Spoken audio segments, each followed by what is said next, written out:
ever felt completely useless in your own body? Like you have no motivation to do any of the things that you used to love?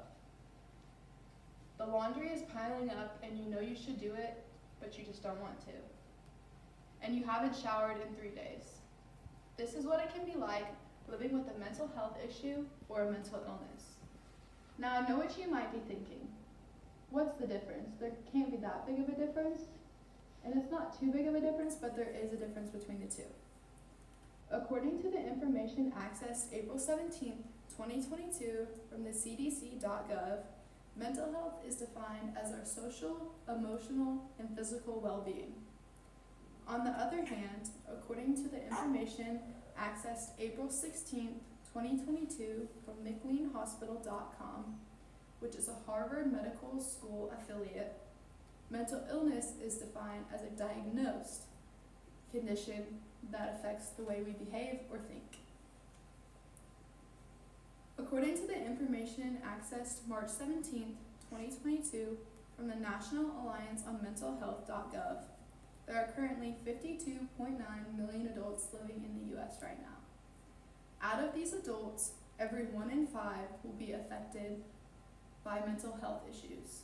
So in this room, there's about 9 of us, so 2 of us will be affected sometime in our life. And on our chart is the people affected with mental health issues. We have our percentage on one side and our age range.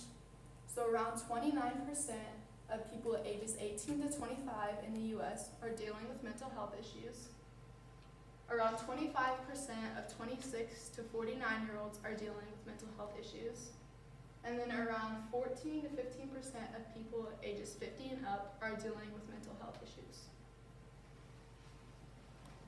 Out of these people that are dealing with these issues, only 46.2% of them have received the treatment that they needed. The reason they aren't receiving their treatment is because there's an increasing concern for the rise in the prices of mental health care. And insurance companies are coming up with different ways to make this payment even greater. According to the information accessed on March 13th, 2022 from Megan Leonhardt, who is a journalist for CNBC.com, a person struggling with mental health issues can spend an average of $10,000 a year on mental health care. Now this is a reach for people who are living in dire financial situations. If you are unfamiliar with mental health coverage for insurance and Medicaid and Medicare, which are governmentally funded programs, by the end of this speech, you will be informed on all the ways in which insurance companies are cutting back on their costs and how Medicaid and Medicare can be beneficial to its users.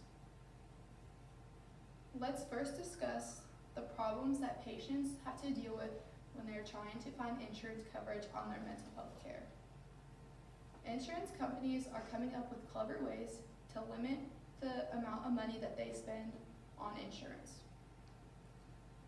When looking to lower their costs, companies will look to mental health care as the first place to cut. On top of all of these budget cuts, it is becoming increasingly more difficult to meet the criteria needed to receive this mental health insurance. According to the information accessed from the Lee Library on April 13, 2022, from Samuel Minaj, some insurance companies only cover inpatient care when a person has posed immediate threat to themselves or someone else. Now this has drastically decreased the amount of people that can receive inpatient care, because most people don't know that someone is a threat or could be a threat until after they have already caused harm to themselves or somebody else. On top of this, psychiatric offices are also difficult to find, especially if you live in a rural area like most of us do. And once you do find a psychiatric office which you like, it'll be difficult, or it could be difficult, for them to accept your insurance. According to the information accessed on April 19, 2022 from Gwen Becker Boyes from the National Alliance on Mental Health.com, mental health visits are 5 times more likely to be out of network or they don't accept your insurance than a primary care visit, like an annual doctor checkup.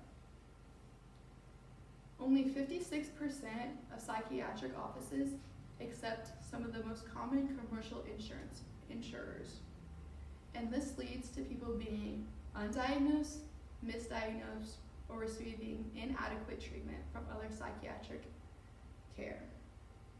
And less than 10% of people get the proper treatment that they need. Because of this, it is extremely difficult to find a psychiatric office or mental health care that you need.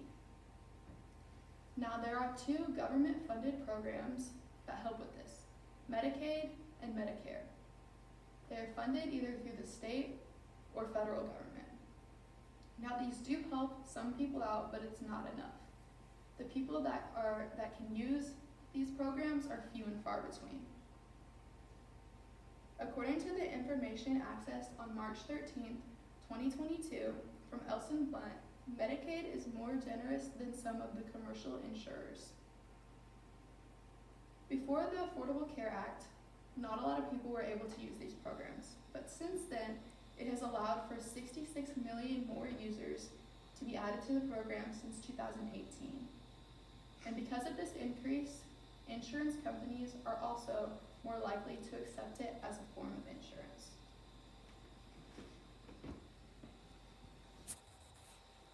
Now, the differences between Medicaid and Medicare. Medicare is for older people who may have a disability or can't work, and this helps them afford all of their mental health treatment or health treatment in general.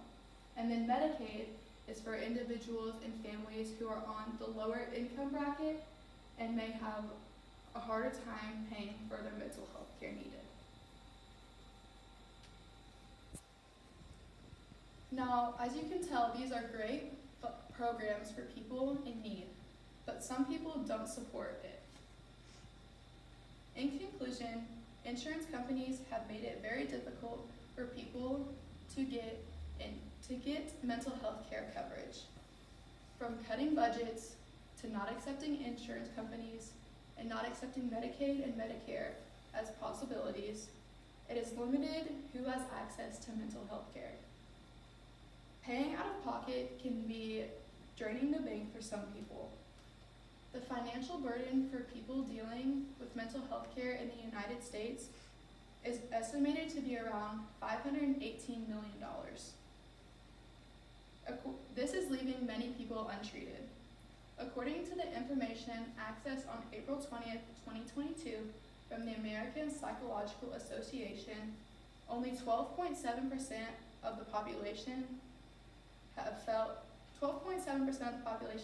an unmet need for mental health care.